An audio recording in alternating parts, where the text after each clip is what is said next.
ഇന്ത്യക്കെതിരെ ഭീഷണിയുമായി പാക് മന്ത്രി ഹനീഫ് അബ്ബാദി. പാകിസ്ഥാന്റെ 130 ആണവായുധങ്ങൾ വെറുതെ കാഴ്ചയ്ക്ക് വെച്ചിരിക്കുന്നതല്ലെന്നും അത് ഇന്ത്യക്കെതിരെ പ്രയോഗിക്കാനാണെന്നും മന്ത്രി ഭീഷണി മുഴക്കി. സിന്ധുവിലെ വെള്ളം പാകിസ്ഥാന് നൽകുന്നത് തടസ്സപ്പെടുത്താൻ ഇന്ത്യ തയ്യാറായാൽ യുദ്ധത്തിന് തന്നെ തയ്യാറായിക്കോളൂവെന്നും ഹനീഫ് അബ്ബാദി പറഞ്ഞു. ഞങ്ങൾക്കുള്ള ജലവിതരണം അവർ തടസ്സപ്പെടുത്തിയാൽ അവർ യുദ്ധത്തിന് തയ്യാറാകട്ടെ.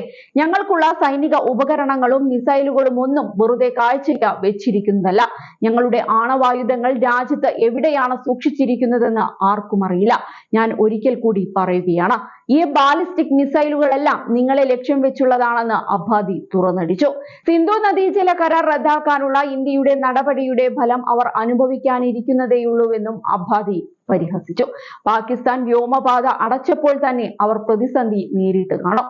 പ്രതിസന്ധി ഇനിയും ഒരു 10 ദിവസം കൂടി തുടർന്നാൽ ഇന്ത്യൻ വ്യോമയാന കമ്പനികൾ പൂട്ടിപ്പോകും. സ്വന്തം സുരക്ഷാ വീഴ്ചയിൽ പ്രതികരിക്കുന്നതിന് പകരം പാകിസ്ഥാനെയാണ് പഹൽഗാം ആക്രമണത്തിൽ ഇന്ത്യ പഴിക്കുന്നത്. പാകിസ്ഥാനെതിരെ ഇന്ത്യ നടത്തുന്ന ഏത് നടപടികളെയും പ്രതിരോധിക്കാൻ തങ്ങൾ പൂർണ്ണ സജ്ജരാണ് എന്നും അബ്ബാദി പറഞ്ഞു.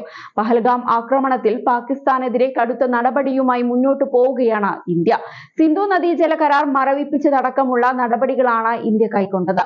കഴിഞ്ഞ ദിവസം യാതൊരു മുന്നറിയിപ്പുമില്ലാതെ ഉറി ഡാമിലെ വെള്ളം ഇന്ത്യ തുറന്നുവിട്ടു. ഇതോടെ ധലം നദിയിലെ വെള്ളം ഉയരുകയും പാക് അധീന കശ്മീരിലെ പലയിടങ്ങളിലും വെള്ളം കയറുന്ന സ്ഥിതിയും ഉണ്ടായി.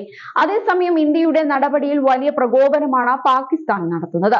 സിന്ധു നദിയുടെ വെള്ളം ഒഴുകിയില്ലെങ്കിൽ ഇന്ത്യക്കാരുടെ ചോര ഒഴുകുമെന്നായിരുന്നു പാകിസ്ഥാൻ പീപ്പിൾസ് പാർട്ടി നേതാവ് ബിലാവൽ ഭൂട്ടോയുടെ വെല്ലുവിളി. അതിനിടെ പാക് ഭീഷണികൾക്കിടെ ഇന്ത്യ വീണ്ടും അറബിക്കടലിൽ മിസൈൽ പരീക്ഷണം നടത്തി. ദീർഘദൂര കപ്പൽവേധ മിസൈലുകളാണ് നാവികസേന പരീക്ഷിച്ചത്. ഏത് സാഹചര്യത്തെയും നേരിടാൻ തങ്ങൾ പൂർണ്ണ സജ്ജരാണെന്നും നാവികസേന വ്യക്തമാക്കി. പഹൽഗാം ആക്രമണത്തിന് തൊട്ടു പിന്നാലെയും നാവികസേന മിസൈൽ പരീക്ഷണം നടത്തിയിരുന്നു. മധ്യദൂര മിസൈലുകളായിരുന്നു കഴിഞ്ഞ ദിവസം പരീക്ഷിച്ചത്. അതേസമയം പഹൽഗാം ആക്രമണത്തിനു പിന്നിലുള്ളവർക്ക് ശക്തമായ നടപടി സ്വീകരിക്കുമെന്ന് പ്രധാനമന്ത്രി നരേന്ദ്രമോദി ആവർത്തിച്ചു.